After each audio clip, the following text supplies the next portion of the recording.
Inilah tantangan klasik pengajaran IPA.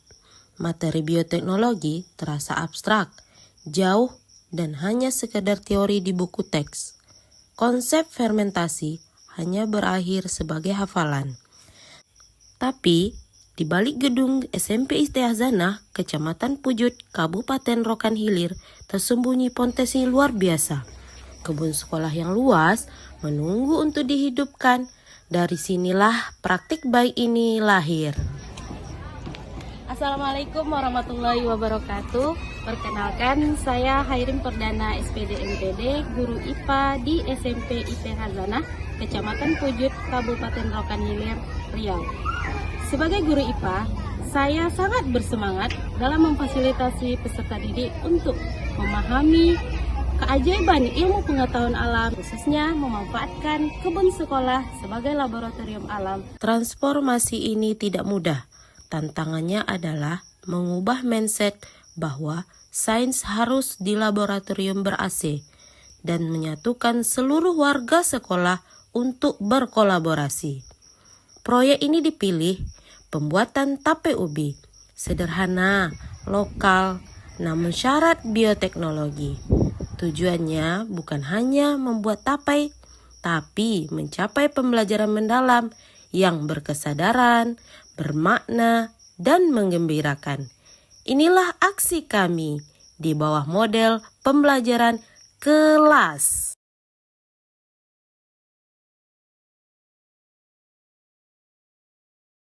Tahap pertama, kreativitas. Peserta didik menjadi arsitek proyek mereka sendiri. Mereka merumuskan hipotesis bagaimana jumlah ragi, suhu, atau jenis wadah mempengaruhi hasil akhir tapai. Kami pindah ke eksplorasi. Kebun edukasi laboratorium alam sekolah menjadi saksi proses ilmiah yang otentik dari tanah hingga meja praktikum. Tahap literasi. Data lapangan bertemu dengan teori. Perubahan rasa manis menjadi asam dan munculnya alkohol dikaji secara ilmiah. Inilah pembelajaran bermakna.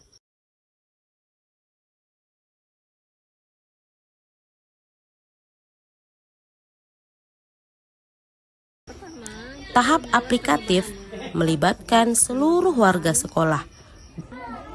Jadi kolam kedua itu harga. Guru matematika mengintegrasikan perhitungan HPP, harga pokok penjualan. Sementara staf kantin menjadi stakeholder penguji rasa. Sains menjadi relevan secara ekonomi dan sosial. Terima kasih, Ustazah. Assalamualaikum warahmatullahi wabarakatuh. Perkenalkan, saya Sempina Widya Putri SPD sebagai guru matematika di SMP Istiazanah. Awalnya saya bingung apa hubungan antara tapai dengan matematika. Tapi ternyata setelah anak-anak menghitung HPP atau harga pokok penjualan dari tapai-tapai mereka ini, ternyata muncul konsep dari untung dan rugi. Muncul konsep untung dan ruginya secara nyata. Ternyata dalam konsep berkelas ini bisa menjembatani anak-anak ini dalam menghubungkan antar mata pelajaran lainnya. Selanjutnya tahap sintesis, puncak dari proyek. Tapai bukan lagi sekedar produk, melainkan media diseminasi. Peserta didik menunjukkan kreativitas dan kewirausahaan mereka. Inilah puncak pembelajaran yang menggembirakan. Kami melihat peningkatan tidak hanya nilai, tapi rasa memiliki. Peserta didik kini memahami ilmu, mengaplikasikan prosedur, dan merefleksi hasilnya.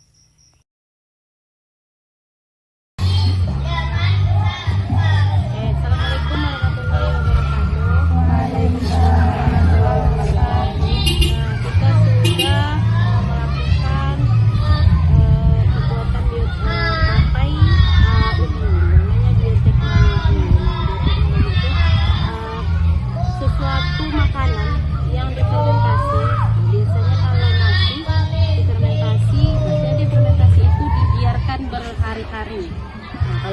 bisa jadi basi tuh. Nah, maka menghasilkan bakteri yang tidak baik. Tapi kalau untuk ubi, jika difermentasi dibiarkan berhari-hari 2-3 hari, itu bisa menghasilkan tape atau ubi yang biasa kita makan kan. Nah, selama ini kalian hanya tahu tape itu hanya langsung bisa makan. Nah, tadi kita sudah melakukan proses pembuatan tape. Nah, itu akan ditunggu 2-3 hari. Maka dia akan menghasilkan tape yang berubah dari ubi yang beku. Nah, dia akan menjadi lembut ya. Tape yang bisa kita makan. Paling seru pas panen ubi di kebun. Ternyata ilmu IPA kami bisa menjadi produk yang bermakna dan bisa dijual. Belajar IPA menggembirakan. Dia teknologi itu cuma kata-kata sulit di buku. Setelah saya buat tape sendiri di kebun, baru saya sadar kalau ragi itu adalah makhluk hidup yang harus diperhatikan suhunya. Kami jadi lebih teliti dan menghargai proses pembuatannya. Ini belajar yang berkesadaran. Ini adalah momen penting untuk mewujudkan bahwa transformasi pendidikan bisa diwujudkan dengan kolaborasi semua unsur yang ada. Masa depan pendidikan terletak pada kemampuan kita untuk memecahkan dinding-dinding kelas dan menjadikan setiap sudut lingkungan sebagai ruang belajar. Program Tapai Berkelas adalah bukti nyata bahwa inovasi sederhana jika dikelola dengan kerangka kerja yang solid dapat menciptakan dampak pembelajaran mendalam yang berkelanjutan. Kelas akan terus menjadi payung bagi proyek-proyek STEM berbasis lingkungan sekolah, mewujudkan pendidikan yang relevan, menantang, dan mencerahkan.